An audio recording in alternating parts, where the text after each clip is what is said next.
Et c'est un des rendez-vous importants du calendrier hippique qui va se disputer dans quelques instants. C'est la poule d'essai des pouliches 2015. Et allons-y, vite. Une grandissime favorite dans cette poule d'essai des pouliches, le numéro 2, Hervé Dia. Nous la suivons, elle est ici dans le rang de présentation, 1,90 €. Elle s'est imposée avec l'art et la manière, Stéphane, dans l'une des préparatoires, le prix Imprudence. Le prix Imprudence, effectivement. Ce jour-là, il y avait deux épreuves. Le prix de Jebel, dans lequel Make Believe était dominé. Make Believe qui a enlevé la poule d'essai des poulains. Hervé Dia s'imposait dans un excellent style dans ce fameux prix Imprudence, en battant Amina, en battant Queen Bee, en battant Fontanich ou encore Kenouska, qui seront toutes au départ de cette poule d'essai des pouliches 2015. Les partantes qui apparaissent ici, la principale opposition vient de l'As Mexican Gold qui est présenté par André Fabre. André Fabre qui vient de remporter la poule d'essai des poulains. D'ailleurs, chose amusante, qu'est-ce que vous faisiez le 23 octobre 2014? Vous n'étiez pas à Deauville des fois? Parce que Make Believe et Mexican Gold débutaient à Deauville le même jour. Et on les retrouve ici. L'un a gagné la poule d'essai, la pouliche va essayer de remporter. C'est un très bel endroit pour débuter. C'est un très bel endroit pour débuter.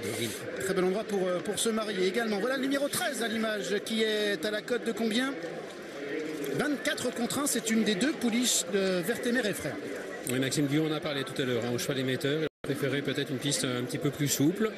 Elle a déjà couru groupe 1, c'était en fin de saison passée dans le total prix Marcel Boussac, le critérium des pouliches. Elle avait dû se contenter ce jour-là de la 10e place.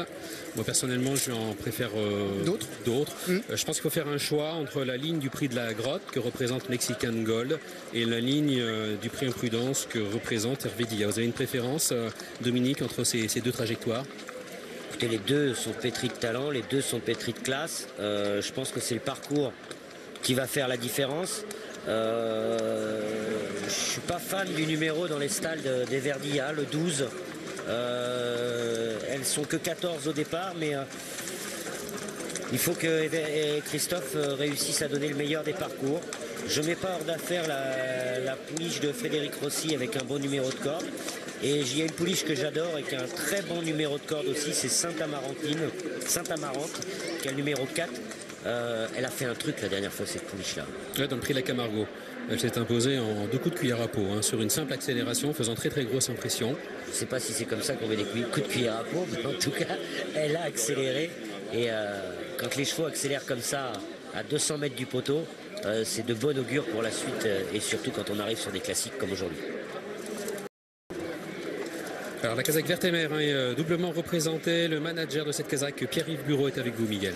Et oui, vous avez deux partantes très intéressantes. En tout cas, les frères Vertemer ont peut-être la clé de la course avec Bellici et Soft Drink. On va commencer par Bellici. Bah, c'est une pouliche que Carlos a toujours beaucoup aimé, qui a été battue à 2 ans par la bonne Aléa Yacta. Cette année, la course de rentrée à Saint-Cloud, elle était un petit peu loin. Et après, l'autre jour, ici, sur place à Longchamp, elle a bien gagné. Elle a fait vraiment un très beau passage au pavillon qu'on a beaucoup aimé, qui a renforcé l'idée de Carlos que c'était une bonne pouliche. Et Soft Drink? Soft Drink, bon, très estimé aussi à 2 ans, parce qu'elle avait couru le Boussac. Bon, ça s'est mal passé, peut-être qu'elle n'était pas assez prête. Et pareil, l'autre jour, elle a fait une course de rentrée sur la PSF, parce que ça s'est trouvé comme ça, mais elle a bien gagné aussi sur un boulot. Maintenant, voilà, on arrive dans un groupe 1, il y a des pouliches qui ont gagné groupe, nous on est un petit peu en challenger là. Vous préférez lesquelles? Entre les deux? Non, c'est 2 pouliches qu'on a élevées. La question nulle, mais c'est important. Beaucoup, alors peut-être. Pour les parieurs, c'est important. Peut-être, moi je sais pas, comme ça, Bellici a gagné ici, c'est peut-être le petit avantage qu'on peut lui donner, mais honnêtement, je crois qu'elles sont difficilement différenciables. C'est gentil de se mouiller, merci Pierre-Yves. Merci beaucoup. Ici en challenger, voilà ce qu'a dit Pierre-Yves Bureau. Sans doute des ambitions un petit peu plus élevées pour Amina, le numéro 11, qui est de face ici, la casaque de Monsieur Serrault. Le Frédéric Rossi, on a parlé tout à l'heure au micro de Miguel. Je vous propose de l'écouter. Des pouliches, c'est magnifique. Moi j'adore ce qu'elle a fait la dernière fois. Elle est battue certes, mais elle fait une très très belle impression. Oui, effectivement, elle n'a pas un parcours, je ne pense pas qu'on aurait battu la gagnante, mais elle n'a pas un parcours des mieux. Elle vient trop facile. C'est une jument qui, quand elle fait son bout, elle croit qu'elle a fini. Maintenant, on va la monter patiemment aujourd'hui pour prendre une bonne allocation et on va laisser faire la chance opérer. Est-ce que c'est vrai qu'il y a besoin d'un petit peu de chance quand même sur ce parcours avec autant de partants, mais il faut la lier à la classe et j'ai l'impression qu'elle a quand même beaucoup de classe et la capacité de gagner cette course. Je sais, non, oui, elle a une vraie accélération de bonne pouliche. Si elle est pas très loin dans le parcours et qu'il arrive à filer, les 200 derniers mètres, elle peut les faire très vite. Maintenant, est-ce que ça va suffire? On verra. Mais c'est vrai qu'elle a une accélération qui est type pour gagner une course comme ça. Maintenant, je vous dis, on va la monter patiemment et on verra ce qui se passe. Merci. Amina, dauphine d'Hervé Dia dans le prix 1, que nous allons revoir après avoir écouté Jean-Claude Rouget, Miguel. Exactement, on est avec Jean-Claude Rouget et c'est la logique favorite, ce qu'elle fait au fur et à mesure des courses, c'est vraiment magnifique. Oui, elle nous a jamais déçus, elle a été battue 2 fois dans sa vie. Dans le Boussac, elle a fait une superbe course avec un numéro qui était vraiment pas avantageux. Elle a fait une rentrée conforme à ce qu'on attendait, mais il faut toujours le faire. La jument est bien, elle est facile à entraîner comme je l'ai toujours dit. Voilà, on attend avec impatience. Elle vient de gagner 14, l'imprudence, d'une superbe manière également. Ah oui, la vitesse elle a. Elle a gagné le Cabourg 1200 mètres, elle a bien couru dans le Morny 1200 mètres, mais dans le Boussac, elle fait sur 16. Si elle fait la même perf aujourd'hui, elle va être un 2 de toute façon. Je vous dis ça parce que la clé, on dirait, de la poule d'essai des poulains, ça a été la vitesse. Tout le monde m'a parlé, tous ceux qui sont à l'arrivée, ils ont mis en avant la vitesse de leur cheval. Ouais, mais c'est le type de course. Faut mieux avoir un cheval de 1400 mètres qu'un cheval de 18. Quand la piste est un peu roulante comme aujourd'hui, c'est assez propice à la vitesse. Donc c'est normal que les chevaux, même s'ils sont un peu courts en distance, soient plus performants sur ce parcours-là. Merci, bonne course. Hervé Dia, ici la fin de son canter, c'est elle donc qui s'est imposée dans le prix Imprudence en dominant Amina. Stéphane, on va revoir cette sortie, il y a de la revanche dans l'air. Oui, c'était sur 1400 mètres, retour donc sur l'hippodrome de Maison-Lafitte et Hervé Dia qui était dans le wagon dehors. Christophe Soumillon a bien senti que ça allait plus vite en dedans, donc il a changé son fusil d'épaule et a progressé à l'intérieur. Il va donc aller transpercer Amina, Casac orange et gris. Il va battre également Queen Bee qui a parcouru un chemin considérable parce que n'oublions pas que cette jument a été achetée à réclamer à l'âge de 2 ans, mais Hervé Dia s'imposait vraiment facilement ce jour-là. Alors certains préfèrent cette ligne du prix Imprudence, d'autres la ligne du prix de la Grotte. Le prix de la Grotte, c'est Mexican Gold. Alors André Fabre a gagné tout à l'heure la poule d'essai des poulains. Peut-il doubler la mise? Regardez sa réussite déjà par le passé dans cette poule d'essai des pouliches. C'est un petit peu moins éloquent, Stéphane, que ce qu'il a fait avec les mâles, mais il l'a quand même gagné déjà à 3 reprises. À 3 reprises, et vous noterez qu'avec Golden Laila, qu'il a fait comme avec Lopé de Vega, le doublé ensuite dans le prix de Diane. Et on rappellera que lorsque Musical Chines avait gagné la poule d'essai des pouliches en 2003, Christophe Soumillon avait gagné avec Delacani le prix du pain et avait également remporté la poule d'essai des poulains avec Clodovil. Et sa meilleure arme pour l'édition 2015 est à l'image, c'est le numéro 1 Mexican Gold. La dernière fois, on a beaucoup parlé de la victoire de Mexican Gold, mais également de la montre de Vincent Cheminot qui prenait part à son premier groupe. Vincent Cheminot qui en a parlé tout à l'heure au micro de Miguel, on l'écoute tout de suite. Dans la poule d'essai des pouliches, une des favorites, Mexican Gold, que tu connais, tu viens de gagner avec également. Oui, bon, celle-là c'est pas pareil, c'est une jument qui est assez délicate. J'ai un très bon numéro là, je trouve, pour cette jument-là, donc qu'elle se comporte bien et on verra la suite. Pourquoi tu aimes bien le numéro? Parce que je vais pouvoir la monter plus ou moins cool et ça m'arrange d'avoir un numéro un peu plus à l'extérieur. La dernière fois, elle a eu un espèce de petit passage à vide. Est-ce que ça peut t'inquiéter sur ce genre de course où il y a souvent beaucoup de trains du début à la fin? Non, du tout. Après, il faut forcément la revoir. Avec des chevaux comme ça, et on verra, comme je viens de dire, la suite. Une 4e poule d'essai des pouliches pour André Fabre, un premier groupe 1 en plat pour Vincent Cheminot, ça vous semble possible, Dominique, avec Mexican Gold? C'est tout à fait possible, La jument a montré beaucoup de classe lors du prix de la Grotte. Je l'ai trouvé plus décontracté en allant au départ que la dernière fois. On est assuré d'avoir du spectacle et du rythme avec Penorca, qui la dernière fois s'est très bien comporté aussi dans le prix de la Grotte et qui aime imposer son rythme, qui est un rythme très élevé et très soutenu. Ce qui devrait rendre la course très limpide aujourd'hui. Et rapidement, la ref du prix de la Grotte pour vous permettre de comparer entre la lauréate du prix Imprudence, Hervé Dia, et celle du prix de la Grotte. Ce sont les deux préparatoires. On va voir tout de suite cette course de référence avec Vincent Cheminot qui avait fait preuve ce jour-là de beaucoup de sang-froid. Oui, elle va placer l'accélération à la fin pour aller dominer Penorca qui était allé de l'avant assez loin d'ailleurs avec Olivier Pellier. Vous l'avez vu flécher pour aller chercher Vedouma, mon pouliche estimé sous-estimé la Kazakh du Prince Aga Khan, mais c'est vraiment une magnifique accélération à la fin. Il faut rappeler aussi que Mexican Gold, en débutant à Deauville, elle avait battu Sayana, qui est une autre excellente pouliche qui appartient à son Altesse Aga Khan. Voilà, accélération propre aux très bonnes pouliches. La Kazakh Yoshida qui courait en Fontanelitz. Ouais, qui courait en progrès sur son prix Imprudence, où elle a fini 5e de l'Imprudence. Et Oui. la pouliche fait des progrès à chacune de ses sorties. Alors, plutôt grotte ou imprudence? C'est un peu la question, hein, si on se résume. Dominique et Stéphane. Moi, je suis Sainte-Amarante. ou autre. Oui, excusez-moi. Le 7. Moi, je suis Sainte-Amarante. Je suis un peu déçu. Pierre-Charles, qui avait monté Make Believe la fois d'avant, ne l'a pas remonté aujourd'hui. Et j'espère qu'il va se venger dans la poule d'essai des pouliches. C'est vrai qu'on n'en a pas énormément parlé encore de Sainte-Amarante, mais qui a causé une très très forte impression à l'occasion de sa victoire dans le prix La Camargo. Yves de Nicolaï, son entraîneur, joue la carte de la fraîcheur, hein, Stéphane, puisqu'elle s'est arrêtée sur cette victoire. On ne l'a pas vue dans la grotte. Elle n'a jamais pris part à une course de groupe. C'est un petit peu l'X de l'épreuve. Voilà. Et quand elle l'a gagné vraiment en liberté. Oui, moi ce que j'aime beaucoup dans cette pouliche, c'est qu'une pouliche très très intelligente. Une pouliche qui est aussi facile à monter qu'une voiture.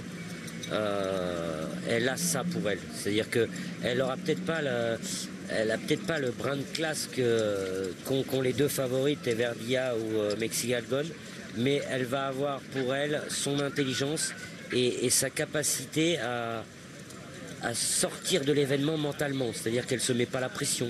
Pouliche qui est très cool, qui est très professionnelle. Tout ça, ça vient aussi du cavalier et de l'entraîneur qui ont réussi à mettre cette pouliche-là dans des conditions parfaites pour le jour J.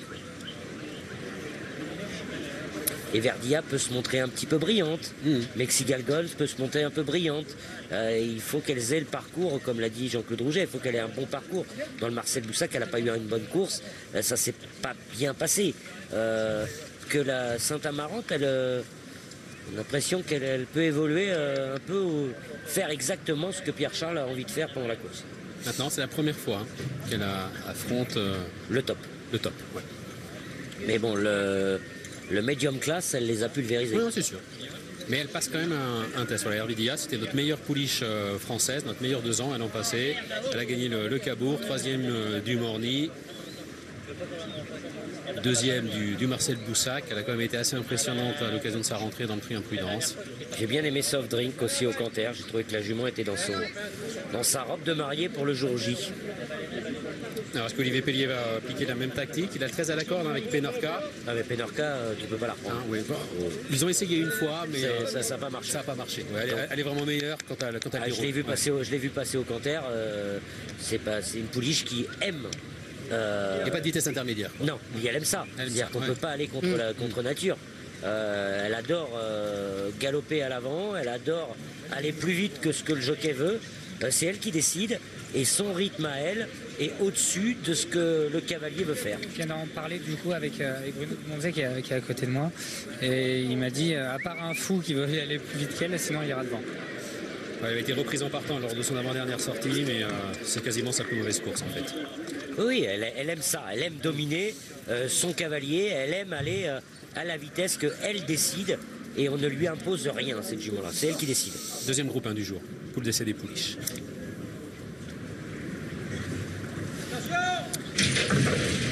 Poule d'essai des pouliches 2015, 1600 mètres à parcourir avec un très bon départ à la corde pour le numéro 13, Soft Drink. Bien parti également le numéro 5, Irish Rookie, mais qui va laisser Fontanelitz et le numéro 14 s'installer aux commandes. Et puis la rapide Penorca, numéro 8, qui fidèlement à son habitude se porte parmi les premières. Retrouvant ensuite le numéro 6, Royal Razalma. Où sont les favorites? Elle patiente à l'instant, notamment le numéro 2, Hervedia, Kazakh Verte, qui est dans la deuxième moitié du peloton. À Damina également, le numéro 11, Kazakh Orange qui vient, et puis Mexican Gold, Kazakh Vert Groslas qui galope pour l'instant en 7 ou 8e position à l'extérieur. Fontanellice qui n'a laissé à personne le soin de mener cette épreuve, pas même à Penorca qui aime pourtant galoper aux avant-postes. Penorca c'est le numéro 8, elle est en 2e position, se rapproche à son extérieur. Royal Razalma c'est le numéro 6, avec dans le dos des animatrices la présence du numéro 10, Kenuska. Vient ensuite le numéro 4, Queen Bee, qui pour le moment au milieu du paquet, flanqué à son extérieur par Saint-Amarante. Mexican Gold suivant d'ailleurs la progression à cet instant du numéro 7, Saint-Amarante, la favorite, grande favorite de cette poule d'essai des pouliches. Le numéro 2, Hervedia, est pour le moment en avant-dernière position en compagnie d'Amina. Et Meymara qui ferme la marche, l'entrée de la dernière ligne droite avec Thierry Jarnet en selle sur le numéro 14, Fontanellice qui tente de repartir maintenant, et le numéro 5, Irish Rookie qui termine de plus en plus fort à la corde. Penorca qui tente de se relancer, et voilà maintenant à l'extérieur le numéro 1, Mexican Gold, qui est lancé par Vincent Cheminot. Voilà également Hervedia, le numéro 2, qui est lancé à son tour par Christophe Soumillon. Hervedia de plus en plus fort en dehors avec Mexican Gold et Irish Rookie qui se défend bien à la corde. Hervedia qui prend l'avantage maintenant. Hervedia, le numéro 2, qui s'impose dans la poule d'essai des pouliches. À 2 places peut-être pour Irish Rookie. La 3e reviendra alors au numéro 1, Mexican Gold, la 4e au numéro 14, Fontanellice. En 2014, la meilleure pouliche de sa promotion, c'était Hervedia en 2015. Elle est toujours la meilleure des Françaises. Elle s'impose dans la poule d'essai des pouliches. Victoire du 2, Hervedia, c'était la grande favorite. 2e place pour le 5, Irish Rookie, l'As, Mexican Gold et 3e. La 4e place pour le 14, Fontanellice. 2, 5, As, 14 pour l'arrivée de cette compétition. C'est plus pointu pour la 5e place, il y a un pic 5. Attention, c'est important. J'ai pas vu qui était 5e, peut-être le numéro 3, Qatar Dance. Alors si ça c'est pas du marquage à la culotte. Ah oui, Hervedia qui marque à la culotte, Mexican Gold, hein, effectivement. Ouais, exactement. Et Vincent Cheminot qui a eu un super parcours aussi, qui a donné un super parcours à Mexican Gold. On a vu la ténacité de la concurrente anglaise qui a profité d'un boulevard à la corde. Il a fallu aller la rechercher. Et Hervedia le fait sur sa classe pour finir. Les progrès de la 4e. La pensionnaire Christelle Marek qui fait des progrès à chacune de ses sorties sur classe 4e de cette poule d'essai. Merci messieurs, à tout à l'heure pour la suite du programme sur l'hippodrome de Longchamp, la suite que vous vivrez avec notre ami Jefferson qui prend le relais sur le plateau du multiplex. Jefferson, journée de gala à Longchamp, je sais que vous avez absolument tout suivi, scotché sur vos deux écrans. Exactement. Et Nancy Brabois qui nous accueille dans quelques instants pour la deuxième. Exactement. Bah, écoutez, merci en tout cas d'avoir été jusque-là à nos côtés. Laure, c'est terminé pour vous, mais le spectacle se poursuit bien sûr sur vos écrans cet après-midi. Vous allez pouvoir encore assister à de magnifiques courses tout au long de cette journée. Réunion de Longchamp qui n'est pas terminée. Encore d'autres hippodromes que nous fréquenterons tout au long de cette journée. La pub, nous allons donc la retrouver de suite. Et ensuite, on partira sur les promenades de Nancy.